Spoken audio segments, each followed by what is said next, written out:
اللہ رب العالمین نے دنیا میں انسان کو آزاد پیدا کیا ہے، اس اعتبار سے کہ وہ انتخاب کریں اسے کیا عقیدہ اپنانا ہے اور کیسی زندگی گزارنا ہے،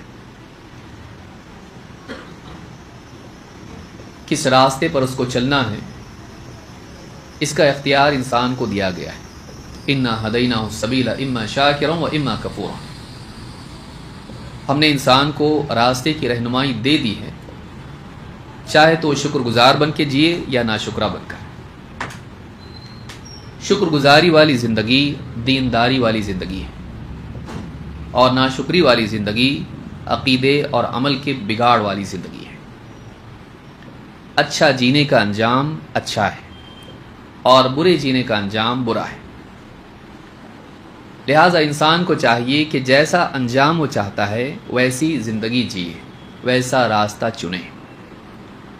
ہدایت کا راستہ اللہ تک پہنچاتا ہے اور اللہ کے انعام جنت تک پہنچاتا ہے۔ اس کے علاوہ جتنے راستے ہیں سارے کے سارے راستے گمراہی کے راستے ہیں، اور ان راستوں پر چلنے سے انسان اللہ سے بھی دور ہوتا ہے اور جنت سے بھی دور ہوتا ہے۔ لہٰذا انسان کو اپنی زندگی کے بارے میں بہت سوچ سمجھ کے فیصلہ کرنا چاہیے۔ دنیا میں بھی انسان جس جگہ پہنچنا ہوتا ہے اسی جگہ پہنچانے والی گاڑی میں بیٹھتا ہے، اسی جگہ پہنچانے والے راستے پر چلتا ہے۔ وہ جانتا ہے کہ کوئی اور راستہ اگر اپناؤں وہاں تک نہیں جا سکتا جہاں مجھے پہنچنا ہے۔ دین کے معاملے میں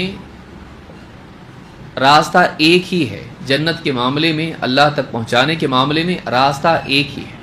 دنیا میں کبھی ایسا ہوتا بھی ہے کہ ایک راستہ گھوم پھر کے آدمی کو لے جاتا ہے، تھوڑی دیری ہوتی ہے لیکن پہنچتا تو ہے۔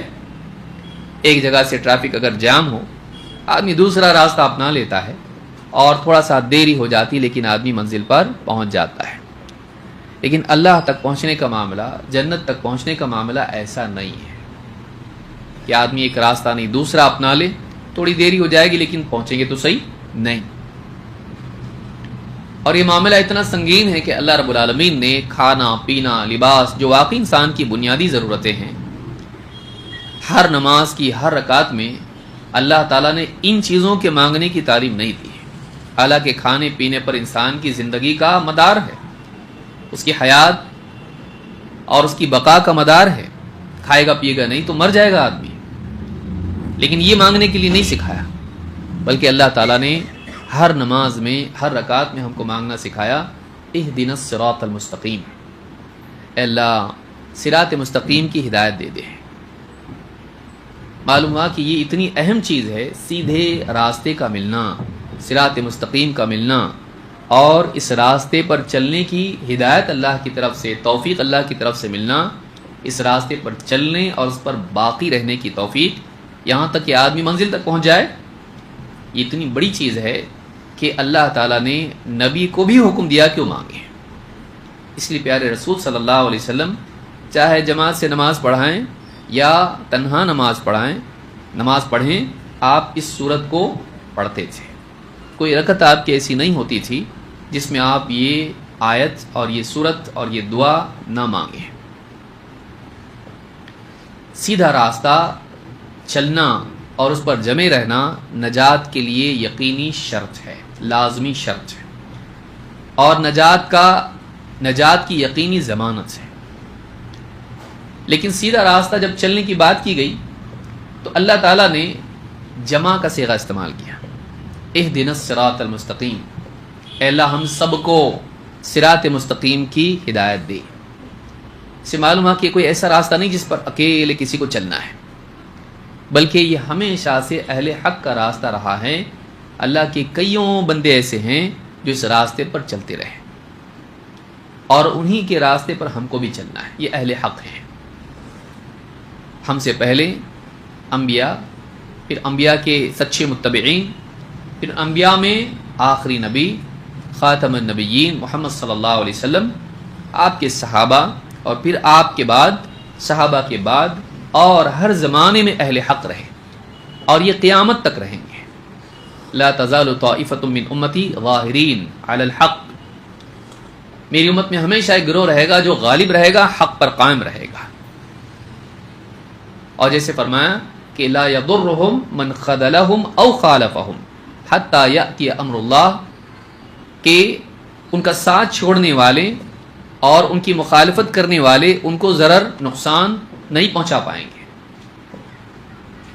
کہ وہ ختم ہو جائیں، ہلاک ہو جائیں اور حق سے پھر جائیں، نہیں کر پائیں گے، ان کو نقصان نہیں پہنچا پائیں گے، یہاں تک کہ قیامت آ جائے. یعنی قیامت تک اہل حق رہیں گے. تو ہم کو ان کے ساتھ ہونا ہے، ہم کو اہل حق کے راستے پر چلنا ہے. واتبع سبیل من اناب الی، اس کے راستے پر چل جو میری طرف لوٹا، پلٹا، متوجہ ہوا، راغب ہوا، اس کے راستے پر چل. اہل حق کے راستے پر ہم کو چلنا ہے تاکہ ہمارا انجام بھی وہی ہو جو اہل حق کا ہوا، اچھا انجام. صراط الذین انعمت علیہم، اے اللہ ان لوگوں کے راستے پر چلنے کی توفیق دے جن پر تو نے انعام کیا. معلوم ہوا کہ صراط مستقیم پر چلنے سے انسان انعام کا حقدار بنتا ہے. اور ہم سے پہلے جو لوگ صراط مستقیم پر چلیں، اللہ تعالیٰ نے ان کو دنیا اور آخرت میں انعامات سے نوازا. دنیا میں اپنی نصرت ان کو عطا کی، برکات اور رحمت کا نزول ان پر ہوا، اور آخرت میں اللہ رب العالمین اپنی جنت میں ان کو بسائے گا. قیامت کے دن ان کی حفاظت کرے گا، انہیں راحت پہنچائے گا، اور جنت کی ابدی نعمتوں میں ان کو اللہ تعالیٰ بسائے گا. اگر آدمی چاہتا ہے کہ وہ کامیاب ہو، اسے چاہیے کہ وہ اہل حق کے راستے کو اپنائیں.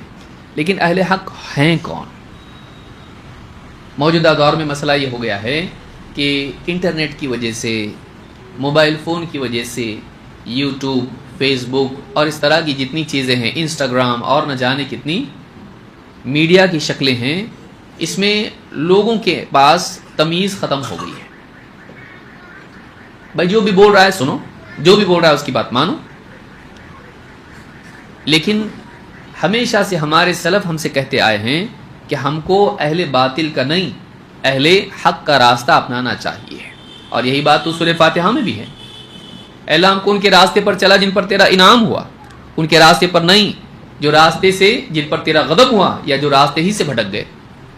تو معلوم ہے کہ کچھ لوگوں کا راستہ چلنا ہے، کچھ لوگوں کا راستہ نہیں چلنا ہے، کچھ لوگوں کے ساتھ ہونا ہے، کچھ لوگوں سے دور ہونا ہے.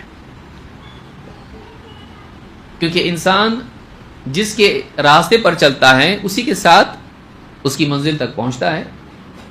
لہٰذا اہل حق کی پہچان ہونا بہت ضروری ہے. کون ہوتے ہیں اہل حق؟ ان کو کیسے پہچانیں؟ بہت ساری باتیں علماء نے اپنی کتابوں میں ان کی پہچان، ان کے علامات، ان کا شرف، ان کا مقام اللہ نے ذکر کیا ہے. لیکن موٹے طور پر دیکھیں جو حدیث میں نے بیان کی، ایک جماعت ہمیشہ حق پر قائم رہے گی. امام البخاری نے اپنے استاذ علی بن مدینی کے حوالے سے ذکر کیا، اور اس کو امام الترمذی نے اپنی کتاب سنن الترمذی یا جامع ترمذی میں بیان کیا. وہ کون ہیں؟ کہا کہ ہم اہل الحدیث. وہ کون ہیں؟ اہل الحدیث. یہ کسی شخص کا نام نہیں ہے، یہ کسی پارٹی کا نام نہیں ہے، بلکہ ایک ایسی صفت ہے جس کے حاملین ہر زمانے میں رہیں گے، قیامت تک رہیں گے. ان کی پہچان کیا ہو؟ ان کا نام کسی شخصیت کے نام پر نہیں ہے، ان کا نام کسی علاقے کے نام پر نہیں ہے. ان کا نام کیا ہے؟ ان کا لقب، ان کی صفت اس چیز سے جڑی ہوئی ہے جس کے بغیر جنت کا دروازہ نہیں کھل سکتا. اللہ کے نبی صلی اللہ علیہ وسلم قیامت کے دن جنت کا دروازہ کھٹکھٹائیں گے. فرشتہ پوچھے گا کون؟ آپ ایک لفظ میں جواب دیں گے، محمد صلی اللہ علیہ وسلم. فرشتہ کہے گا ہاں ہاں ہاں، آپ ہی کے لیے مجھ کو حکم ہوا ہے کہ آپ سے پہلے یہ دروازہ میں کسی اور کے لیے نہیں کھولوں. تو نبی کریم صلی اللہ علیہ وسلم کی شخصیت، آپ کی ذات بھی اتنی عظیم اور آپ کی بات بھی عظیم. لہذا جو لوگ نبی صلی اللہ علیہ وسلم کی ذات کی بھی تعظیم کریں اور آپ کی بات کی بھی تعظیم کریں، ان کو اہل حدیث بولتے ہیں. یہ حدیث والے کہ جو نبی کی بات کو گرنے نہیں دیتے، نبی کی بات کا استخفاف نہیں کرتے، اس کے بارے میں لاپرواہی نہیں برتتے. وہ دین کو سمجھنے میں اللہ کی بات کے ساتھ ساتھ نبی کی بات کی بھی اہمیت کو مانتے ہیں، کتاب و سنت کا اہتمام کرنے والے.